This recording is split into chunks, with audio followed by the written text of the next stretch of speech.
Clowns एक ऐसे जीव जो शायद पैरानॉर्मल और नॉर्मल के बीच कहीं होते हैं। कई लोगों को भूत प्रेत और आत्माओं से शायद इतना डर नहीं लगता जितना एक क्लाउन से लगता है। ये कहानी भी ऐसे ही एक क्लाउन की है जिसका कहर एक छोटे से शहर बैरेक टाउन में कुछ ऐसा फैला कि वहां के लोगों ने घर से बाहर निकलना ही बंद कर दिया।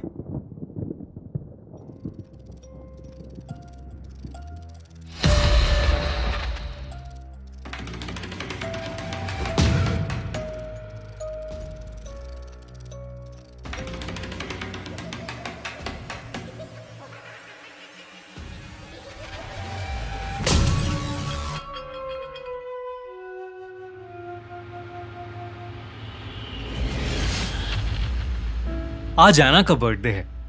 वो पूरे 13 साल की हो गई है। उसके बर्थडे पर उसकी मॉम मेगन और डैड स्टीव ने पूरा घर सजाया है, पर एना ने सुबह से अपना कमरा ही नहीं खोला। एना, ओपन द डोर बेटा। देखो, तुम्हारे पापा और मैंने तुम्हारे बर्थडे के लिए पूरा घर डेकोरेट किया है। एना, जिद नहीं करते, जल्दी से बाहर आओ। आप अपनी मॉम को परेशान मत करो। मेगन और स्टीव के कई बार बुलाने पर भी कोई जवाब नहीं आया। अंदर से बस सिसकियों की आवाज आ रही थी। वो आवाज सुनकर एना के पेरेंट्स थोड़े परेशान हो गए। उन्होंने फिर से एक बार एना को दरवाजा खोलने के लिए कहा तो एना उन पर चिल्ला पड़ी, बस करो, प्लीज बस करो। पर एना बेटा, क्या हुआ? जो कुछ भी हुआ है तुम दोनों की वजह से हुआ है। अब मैं जहाँ पहुंच गई हूँ वहां से वापस नहीं आ सकती। मुझे अकेला छोड़ दो, जाओ। एना अपने घर वालों पर चिल्लाते चिल्लाते रो पड़ी। उसके बेड पर उसके पास ही एक डॉल पड़ी थी, एक क्लाउन की डॉल। उसने उस डॉल को उठाया और रोते रोते गले से लगा लिया। लेकिन आज जो हो रहा था वो पहली बार नहीं था। एना वैसे तो बहुत ही हंसमुख और खुश मिजाज किस्म की लड़की थी, पर करीब 3 महीने पहले जब उसे पार्क में खेलते हुए वो क्लाउन डॉल मिली थी, तब से वो दिन ब दिन अजीब होती जा रही थी। लोगों से ठीक से बात ना करना, अपने पेरेंट्स पर चिल्लाना और अपने रूम में घंटों घंटों तक खुद को लॉक कर देना। एना ने अपने सभी दोस्तों से बात करना भी छोड़ दिया था। वो बस पूरे टाइम अपनी क्लाउन डॉल से ही खेलती रहती थी। पहले तो एना के पेरेंट्स को लगा कि शायद बच्चों के अंदर टीनेज की उम्र में ऐसे बिहेवियर चेंजेस या बदलाव आते ही हैं, लेकिन अब सिचुएशन थोड़ी ज्यादा आगे बढ़ रही थी। एना के ऐसे बुरी तरह चिल्लाने के बाद एना की मॉम मेघन के भी आंसू आ गए थे। एना के डैड स्टीव ने मेघन के कंधे पर हाथ रखा और मेघन को दिलासा देते हुए वो उसे एना के कमरे के दरवाजे से दूर लेकर चला गया। लेकिन एना के साथ अंदर कोई और भी था। वो क्लाउन डॉल अब एना के पास नहीं थी, बल्कि एना के पास खुद एक क्लाउन बैठा था जो एना के आंसू पोंछ रहा था। एना की जिंदगी में जो कुछ भी घट रहा था वो बहुत अजीब था, लेकिन उससे भी कुछ ज्यादा ही अजीब होने वाला था उस रात, जो बैरेक टाउन के हर एक इंसान का दिल दहला देने वाला था। रॉबिन, एक टीनेजर, अपने दोस्तों के साथ हैंग आउट करके वापस घर लौट रहा था। शाम का समय था और मौसम थोड़ा बिगड़ने लगा था। एकदम से बादल गरजने लगे और आसमान में अंधेरा छा गया। जोरों की एक बिजली कड़की और बहुत तेज बारिश शुरू हो गई। रॉबिन को अब अपनी बाइसिकल चलाने में बहुत दिक्कत हो रही थी, पर वो किसी तरह आगे बढ़ता जा रहा था। लेकिन आगे बढ़ते हुए अचानक से उसके सामने कोई आ गया। कोई अपने हाथ में बड़े सारे गुब्बारे लिए रोड के ठीक सामने खड़ा हो गया था।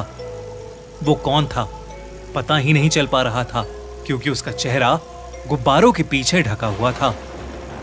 रॉबिन को कड़कती बिजली और बारिश में कुछ भी ठीक से नहीं दिख रहा था। ताकि वो उस इंसान से टकरा न जाए, इसलिए उसने जल्दी से अपनी बाइसिकल का हैंडल मोड़ा और उसके हैंडल मोड़ते ही उसकी बाइसिकल रोड पर फिसल गई और रॉबिन धम से जमीन पर नीचे गिर पड़ा। गिरने की वजह से उसके पैर में चोट लग गई थी। रॉबिन नीचे जमीन पर गिरा हुआ था और जब उसने आसपास उस इंसान को देखने की कोशिश की जिसका चेहरा गुब्बारों के पीछे छुपा हुआ था, तो वो इंसान दूर दूर तक कहीं नहीं था। फिर अचानक बिजली कड़की और वो आदमी रॉबिन के ठीक सामने आ गया। Hello, surprise surprise. रॉबिन के सामने कोई और नहीं बल्कि एक भयानक दिखने वाला क्लाउन खड़ा था, जिसे देखते ही रॉबिन कांप उठा। लेकिन इससे पहले कि वो कुछ कर पाता या कुछ कह पाता,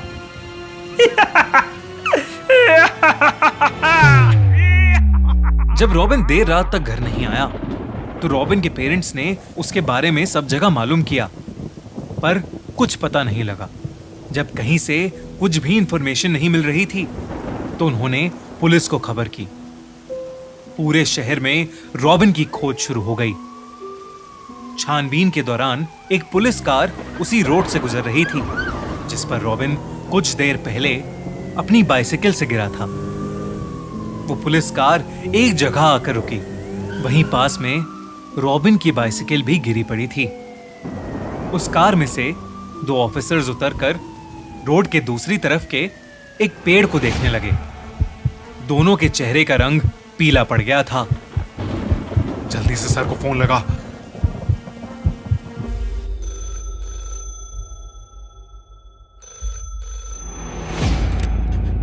सर। हाँ बोलो। सर, यहाँ पर बहुत बड़ी प्रॉब्लम हो गई है। किसी ने उस बच्चे रॉबिन को मारकर पेड़ पर लटका दिया है। What? सर, आप जल्दी आ जाइए। रॉबिन मर चुका था। उसकी गर्दन से अब भी वही गुब्बारे लटके हुए थे जिसे वो क्लाउन अपने हाथ में लेकर घूम रहा था। एक और चौंका देने वाली बात ये थी कि रॉबिन के पूरे चेहरे पर एक क्लाउन का मेकअप लगा हुआ था। वहीं दूसरी ओर उस रात एना के चेहरे पर अब फाइनली एक मुस्कान थी और वो उसी डॉल जैसे दिखने वाले क्लाउन के साथ अपने कमरे में नाच रही थी। रॉबिन की मौत से पूरा बैरिक टाउन कांप उठा था, लेकिन किसे पता था कि रॉबिन की मौत तो बस एक शुरुआत थी। दोस्तों, ये था खूनी मंडे की पहली ओरिजिनल सीरीज द क्लाउन का पहला एपिसोड। क्या हुआ उस शाम रॉबिन के साथ? कौन है वो क्लाउन और क्या सच में उसी क्लाउन ने रॉबिन को मारा है या इसके पीछे कुछ और राज है? एना को भी एक अजीब सा क्लाउन दिख रहा है। क्या वो मेंटली अनस्टेबल हो गई है और हेलुसिनेट कर रही है, या उस क्लाउन डॉल में कुछ पैरानॉर्मल छुपा है? ये सब जानने के लिए चेकआउट द क्लाउन का दूसरा एपिसोड फ्राइडे 21 अक्टूबर। दूसरे एपिसोड की नोटिफिकेशन के लिए बेल आइकन दबाना मत भूलना। और अगर आपसे वेट नहीं हो रहा तो स्पॉटिफाई पर आप सुन सकते हैं द क्लाउन के सारे एपिसोड्स, यानी फुल सीरीज, अभी के अभी only on our podcast the horror show by खूनी Monday. Link in the description and pin comment. और गाइज, अगर ये एपिसोड पसंद आया है तो इस वीडियो को लाइक करो, सब लोगों से शेयर करो और कमेंट्स में हमें बताओ कि आपको इस एपिसोड में सबसे अच्छी चीज क्या लगी।